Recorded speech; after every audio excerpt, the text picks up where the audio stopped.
बापू महात्मा गांधी गांधी जी यानी मोहनदास करमचंद गांधी, उनकी 194वीं जयंती पर आज पूरा राष्ट्र उन्हें याद कर रहा है। गांधी जी का जन्म 2 अक्टूबर 1869 को गुजरात के पोरबंदर में हुआ था। उन्होंने पूरा जीवन लोगों को अहिंसा का पाठ पढ़ाया। अंग्रेजों को भी उनके सामने झुकना ही पड़ा। देश आजाद हो चुका था, भारत के लोग खुश थे, देश में लोकतंत्र का परचम लहराने लगा था। लेकिन ये खुशी उसी वक्त राष्ट्रीय शोक में बदल गई जब 30 जनवरी 1948 को नई दिल्ली के बिड़ली भवन में गांधी जी की गोली मारकर हत्या कर दी गई थी। हम आपको विस्तार से बता रहे हैं पूरा घटनाक्रम, जो भारत के इतिहास में एक दुखद अध्याय बनकर रह गया। हिंसा से बड़ा इंसानियत का कोई दुश्मन नहीं है। मेरी तो तमन्ना भी है, मेरी तो आशा भी है, ईश्वर से प्रार्थना भी है कि हिंदुस्तान ऐसा बने कि जिससे सारी दुनिया कहे कि अगर आज़ाद बनना है तो हिंदुस्तान के जैसे आज़ाद बनो। जॉर्ज ऑरवेल ने गांधी की हत्या के बाद लिखा था, एक व्यक्ति जिसने हमेशा अहिंसा की बात की, उसकी हत्या करने वाला कोई दुश्मन नहीं, उसका अपना देशवासी था। ये एक सामान्य बात नहीं थी। एक 78 साल का बूढ़ा व्यक्ति जिसका वजन सिर्फ 48 किलो था, जिसने अपने आदर्शों के लिए बहुसंख्यक जनता का गुस्सा मोल लेने का साहस दिखाया और इसके बावजूद सुरक्षा लेने से मना कर दिया। उसे गोलियों से भून दिया गया। इस हत्या को अंजाम देने वाला व्यक्ति का नाम था नाथूराम गोडसे।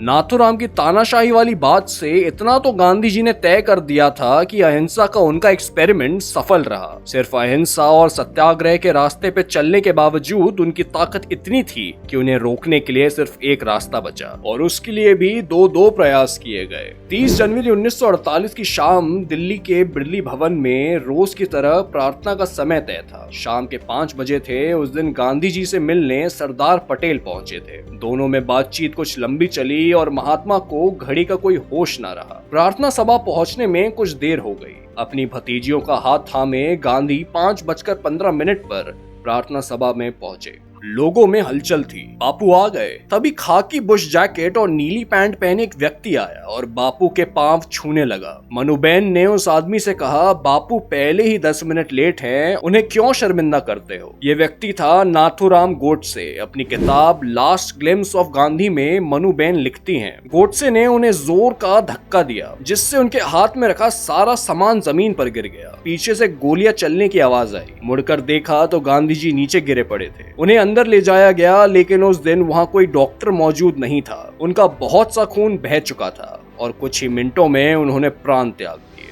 बाहर नाथूराम हाथ उठाकर पुलिस चिल्ला रहा था। जनवरी 31, 1948 को न्यूयॉर्क टाइम्स की रिपोर्ट के अनुसार हर्बर्ट रेनर नाम का एक अमेरिकी व्यक्ति ने नाथूराम गोडसे को पकड़ के उससे पिस्तौल छीन ली। मौके पर मौजूद लोगों में से कुछ ने बाद में बताया कि गोडसे ने भागने की कोशिश नहीं की और आत्मसमर्पण कर दिया। आपने गांधी जी की हत्या क्यों की? गिरफ्तारी के बाद गांधी के सबसे छोटे बेटे देवदास नाथूराम से मिलने पहुंचे। इस घटना का ब्यौरा नाथूराम के भाई गोपाल गोडसे ने अपनी किताब गांधी मर्डर एंड आफ्टर में किया है। देवदास को नाथूराम के बारे में कुछ भी नहीं पता था। उन्हें लगा कोई सिरफिरा ही होगा जो गांधी पर गोली चलाएगा। लेकिन जब वे हवालात में गोडसे से मिलने गए तो गोडसे ने उन्हें पहचाना और कहा, मैं समझता हूँ आप देवदास गांधी हैं। देवदास को हैरानी हुई। बोले, आप मुझे कैसे जानते हैं? नाथूराम ने जवाब दिया कि एक पत्रकार सम्मेलन में उनकी मुलाकात हुई थी, जहां देवदास हिंदुस्तान टाइम्स के संपादक के नाते और नाथूराम हिंदू राष्ट्र के संपादक के तौर पर पहुंचे थे। फिर आया वो सवाल जो किसी भी बेटे के मन में अपनी पिता की हत्या को लेकर आता है। देवदास ने नाथूराम से पूछा,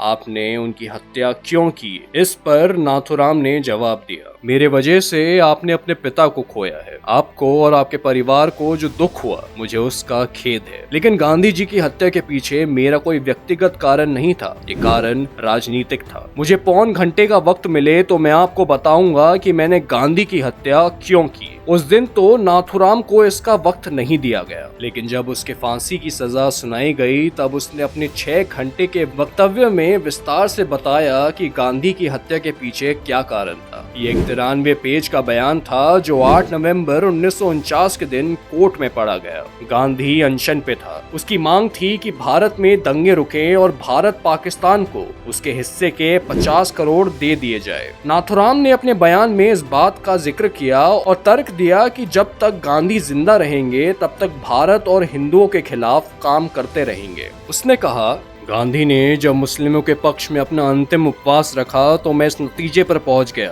कि गांधी के अस्तित्व को तुरंत ही खत्म करना होगा। गांधी ने दक्षिण अफ्रीका में भारतीय लोगों के हक दिलाने के लिए बहुत अच्छा काम किया था, लेकिन जब वे भारत आए तो उनकी मानसिकता बदल गई। सही और गलत का फैसला लेने के लिए वे खुद को अंतिम जज मानने लगे। अगर देश को उनका नेतृत्व चाहिए तो उनका अपराजयता को स्वीकार करना जैसा था, और अगर देश उनके नेतृत्व को स्वीकार नहीं करता तो वे कांग्रेस से अलग राह पर चलने लगते। गोडसे की शिकायत थी कि गांधी खुद को सही और अपने विरोधियों को गलत मानते थे, लेकिन ये बात तो सभी लोगों पर लागू होती है। बाय डेफिनेशन आप खुद को सही और विरोधी को गलत मानोगे, इसीलिए तो वो आपका विरोधी है। सभी यही मानते हैं कि उसने जिस बात को समझा है, जाना है, वो सही है। यह भी स्वाभाविक है कि दूसरों को वो बात गलत लग सकती है, लेकिन जब तक हिंसा का प्रयोग ना हो। एक सभ्य समाज में विरोध दर्ज करने का तरीका बंदूक नहीं है। बंदूक से आप अपनी बात को सही नहीं साबित कर सकते,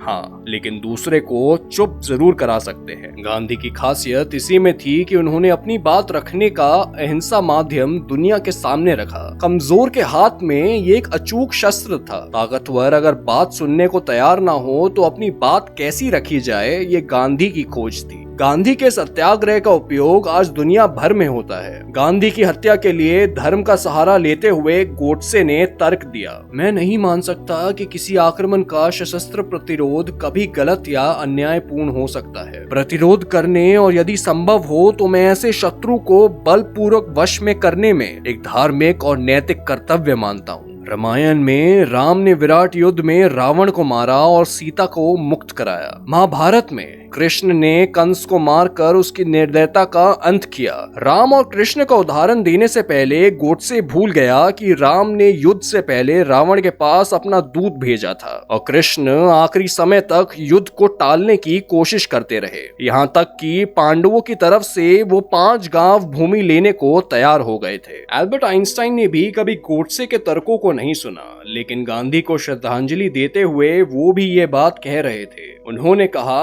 अंत में वो अपने आदर्शों का शिकार बन गया। अहिंसा का आदर्श।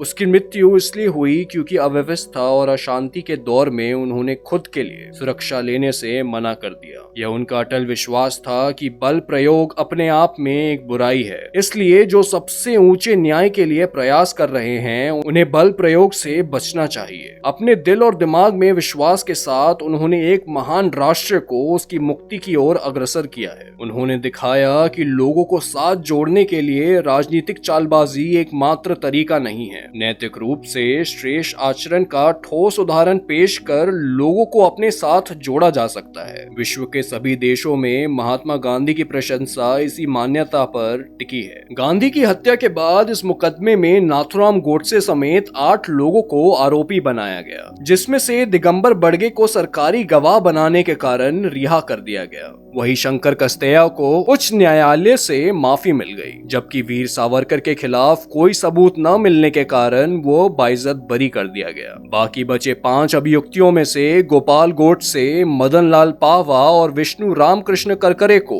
आजीवन कारावास हुआ, जबकि नाथुराम गोडसे और नारायण आप्टे को 15 नवंबर 1949 को फांसी पर लटका दिया गया। 30 जनवरी 1948 से पहले भी नाथुराम गोडसे ने बापू की हत्या के लिए मई 1934 और सितंबर 1944 में नाकाम कोशिश की थी। अपनी साजिश में नाकाम होने पर वह अपने दोस्त नारायण आप्टे के साथ वापस मुंबई चला गया। इन दोनों ने दत्तात्रेय परचूरे और गंगाधर दंडवते साथ मिलकर बैरटा नामक पिस्टल खरीदी। 29 जनवरी 1948 को वापस दोनों फिर दिल्ली पहुंचे और रेलवे स्टेशन के रिटायरिंग रूम नंबर 6 में ठहरे थे। गांधी जी ने अपने बात मनवाने के लिए किसी भी बल का इस्तेमाल नहीं किया। वो अपने आदर्शों के लिए सत्याग्रह का रास्ता चुन रहे थे। गांधी की हत्या इस बात का सबूत है कि वे कितने प्रभावी थे। उनकी हत्या सिर्फ इसलिए कर दी गई कि उनके प्रभाव का आप मुकाबला नहीं कर सकते। तो दोस्तों, आपको ये जानकारी कैसी लगी कमेंट करके जरूर बताएं। अगर आपको ये वीडियो अच्छी लगी है तो दोस्तों के साथ शेयर जरूर करें और चैनल पर नए आए हैं तो सब्सक्राइब करना